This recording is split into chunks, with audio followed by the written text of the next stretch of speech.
গাজায় মিলিশিয়া নেতা ইয়াসের আবু শাবাবকে লক্ষ্য করে অভিযান চালিয়েছে হামাস।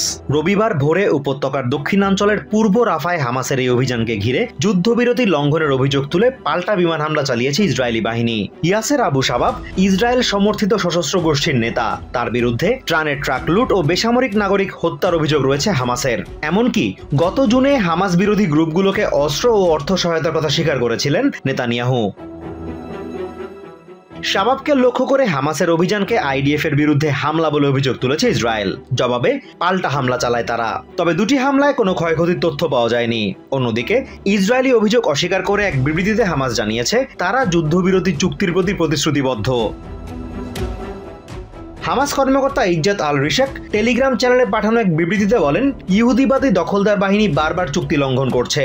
তারা তাদের অপরাধকে ন্যায্যতা দিতে তুচ্ছ অজুহাত তৈরির চেষ্টা করছে। এছাড়া রাফার ওই এলাকা ইসরায়েলের নিয়ন্ত্রণাধীন জানিয়ে হামাস বলছে সেখানে আইডিএফ এর ওপর হামলার কোনো তথ্য তাদের জানা নেই এবং এর সাথে হামাসের কোনো সম্পৃক্ততাও নেই। এর আগে ইউএস স্টেট ডিপার্টমেন্ট থেকে এক বিবৃতিতে হামাসের বিরুদ্ধে বেসামরিক নাগরিকদের লক্ষ্য করে হামলার পরিকল্পনা করার অভিযোগ তোলা হয়। যুদ্ধবিরতির অন্যান্য মধ্যস্থতাকারী দেশকে হামাসের সম্ভাব্য চুক্তি লঙ্ঘনের বিষয়ে অবহিত করা হয়েছে জানিয়ে বিবৃতিতে আরো বলা হয় তারা হামাসকে চুক্তি মেনে চলতে আহ্বান জানিয়েছে। এ ধরনের লঙ্ঘন চালিয়ে গেলে যুদ্ধবিরতি রক্ষায় ব্যবস্থা নেওয়ার হুঁশিয়ারি দেওয়া হয়। স্টেট ডিপার্টমেন্টের অভিযোগ অস্বীকার করে হামাস জানায় এসব মিথ্যা অভিযোগ ইসরায়েলের প্রচারণার প্রতিফলন। বরং দখলদার বাহিনী প্যালেস্টিনিয়ান বেসামরিক নাগরিকদের হত্যা, অপহরণ, ত্রাণের ট্রাক চুরি এবং লুটপাটে অর্থায়ন করেছে। প্রচারণামূলক ভিডিওতে তারা এটি স্বীকারও করেছে। তাদের এসব অপরাধ ঠেকাতে গাজার পুলিশ জনগণের সমর্থনে আইন অনুসরণ করে অপরাধীদের বিরুদ্ধে পদক্ষেপ নেয়।